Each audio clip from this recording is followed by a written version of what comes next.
Assalamualaikum warahmatullahi wabarakatuh. Ya, bersama kami di Jundu Channel. Kini sudah ada Ustadz Taqi Udayasi. Di sini saya sebagai penanya nanti akan ngobrol bersama Ustadz Taqi ini tentang masalah seputar yang dasar-dasar, fikih dasar aja. Kayak ini saya mau nanya nih kalau misalnya wudhu di bak kecil nih, wudhu di bak kecil, itu sah apa enggak ya? Iya. Keseringan sih aneh kalau wudhu tuh pakai keran. Tapi kadang kalau waktu itu rumah airnya lagi bermasalah sehingga air tinggal dikit banget. Mau pakai bak aneh ragu, aneh bingung deh carinya. Nah makanya mau nanya nih Ustadz nih, kalau cara wudhu pakai bak yang kecil tuh gimana? Katanya ada yang nggak boleh gitu. Iya. Jadi permasalahan kita tentang air sebenarnya. Jadi air itu dibagi beberapa macam, ada tahirun, mutahhirun, air yang suci dan mensucikan. Ada tahirun, ghairu mutahhirin, air yang suci tapi tidak mensucikan. Oh gitu. Gitu. Terus ada air tahirun, mutahhirun, makruhun. Ada air yang suci mensucikan dan makruh tapi. Dan air mutaghayyar, air yang berubah, air mutanajis, air yang najis, itu bagian-bagiannya. Nah tentang pertanyaan ini bagaimana sih? Ini yang sering terjadi biasanya orang-orang memang kekurangan air. Ketika air bermasalah, kita cuma ada di bak doang nih, bak kecil. Iya, bak kecil. Gimana caranya itu supaya wudhu kita sah dan air itu bisa dipakai untuk wudhu lagi? Untuk misalnya ada orang di rumah, ada orang berapa ya? Iya. Misalnya ada orang 3. Nah, supaya kita bisa tiga-tiganya bisa wudhu. Caranya gimana? Salah satunya yang pertama, wudhunya pelan-pelan, hati-hati, tidak tidak memboroskan air. Okay. Nah, cara wudhunya itu jangan sampai air yang bekas basuhan wudhu kita jatuh ke bak tersebut. Gitu. Caranya gimana? Ya itu bisa kalau orang itu kan dibolongin baknya boleh. Iya. Atau misalnya nggak ada macam-macam alatnya, nggak ada gayung, nggak ada. Niatkan tangan kita jadi gayung. Jadi bisa jadi gayung. Iya. Istighraf istilahnya? Iya istighraf. Tangan kita niatin jadi gayung. Nah, jangan niat membasuh tangan kita di dalam ember yang air dikit tersebut, karena kalau kita udah niat membasuh tangan di ember tersebut, maka ember tersebut airnya mustakmal semua.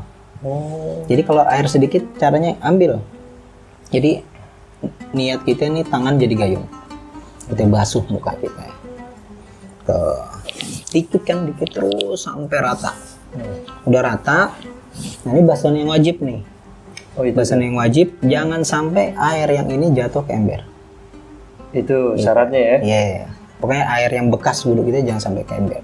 Jatuh ke ember yang ada air sedikit itu. Karena sampai terjatuh bekas wudhu kita, maka ulama sepakat itu air mustakmal. Oh, air mustakmal. Air mustakmal. Jadi sebenarnya boleh ya pakai di bak ember kecil. Ya. Atau pengertiannya kurang dari 2 kula ya? Kurang dari 2 kula. Kurang 2 kula. Ngomong 2 kula apa ya? 2 kula itu air yang lebih, kalau ulama berkata itu kalau di dalam Fathul Qorib itu 500 kati. 500 kati? Ya, 500 kati itu ulama menghitung kurang lebih sekitar 200 liter air.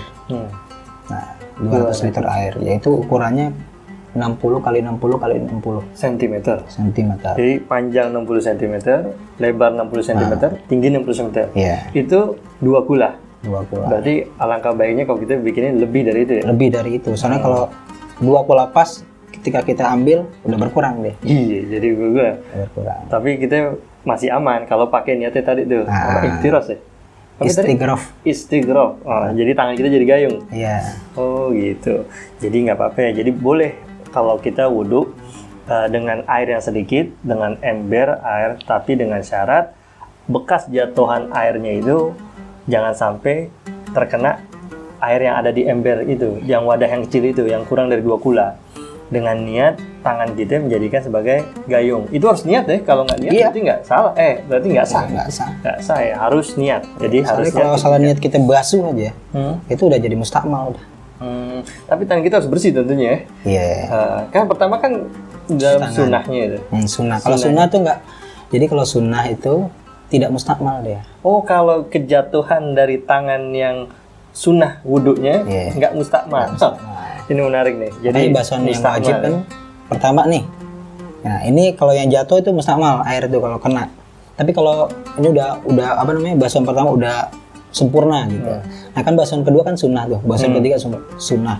Nah ketika basuhan yang kedua itu muncrat atau nyiprat atau jatuh ke tempat air yang kurang dari 2 kolah, itu nggak masalah. Karena basuhan sunnah. Basuhan sunnah. Jadi yang wajib yang nggak boleh. Ini pertanyaan yang kedua nih.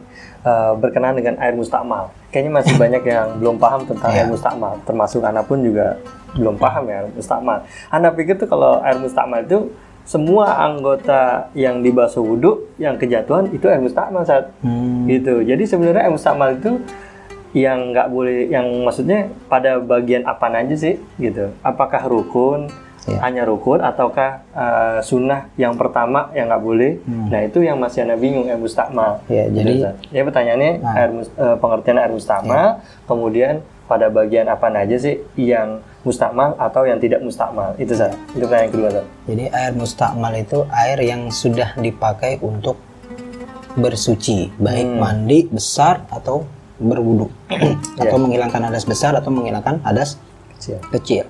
Nah untuk di wudu yaitu ketika basuhan-basuhan yang wajib, yang fardu-fardu seperti basuhan muka, itu basuhan muka yang pertama yang sempurna, terus bagian apa tangan yang pertama dan sempurna. Kalau belum sempurna, basuhan kedua, basuhan ketiga itu wajib masih tetap.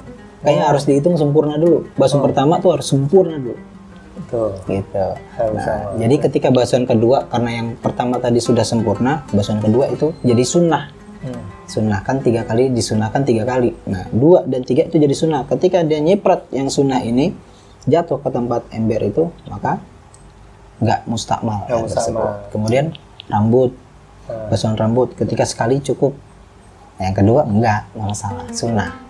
Nah kaki juga begitu, yang sekali sempurna.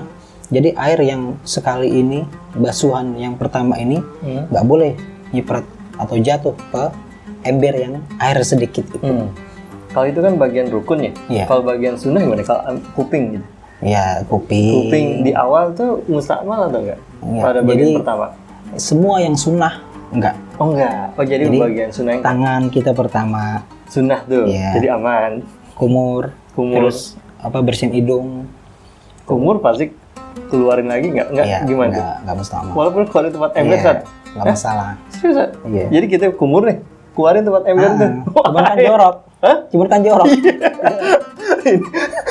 Aneh nggak kebayang tempat ember kan, ember kecil tuh kan. Kita ternyata pas kita kumur, keluarin lagi itu dalam fikih nggak mustakmal. Masih kan, boleh dipakai lagi. Tapi kan jorok orang, apalagi jorok. Keluar sekalian temennya. Temennya reak maksudnya ya. Reak ludah gitu kan. Udah gitu gantian. Abda kalau temennya udah mulai wudhu. Kalau mau ngerjain temennya lumayan juga sih. Hitung-hitung ngetes ilmu fikih. Tapi enggak, ini masuk ke dalam adab ya jatuhnya, adab, etika adab. Tetap jangan. Tapi kalau ditanya hukum fikihnya, masih air mustakmal itu. Mungkin kalau karena airnya sangat sedikit ya mungkin bisa begitu cara. Kejadiannya kayak gitu. Oke, terima kasih Ustaz. Mungkin lain kali masih banyak pertanyaan sebenarnya Ustaz yang bakal Anda tanya. Nanti di episode selanjutnya Ustaz Anda bakal nanya lagi ya. Terima kasih. Ngobrol-ngobrol dah sambil ngopi.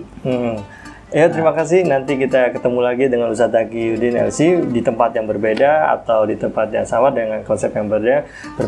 Kalau ada pertanyaan tentang masalah fikih dasar, tentu yang tadi yang kita bahas sama-sama nih sama Ustaz Taqi tentang pembahasan air, pembahasan wudhu dan lain-lain, bisa ditanya di kolom komentar. Atau ada pertanyaan lain di luar pembahasan ini, silakan boleh tanya di komentar juga. Terima kasih dari saya Ahmad Derobi dan ini Ustaz Taqiyuddin. Mohon pamit. Assalamualaikum warahmatullahi wabarakatuh. Salam Jundu Channel. Ya.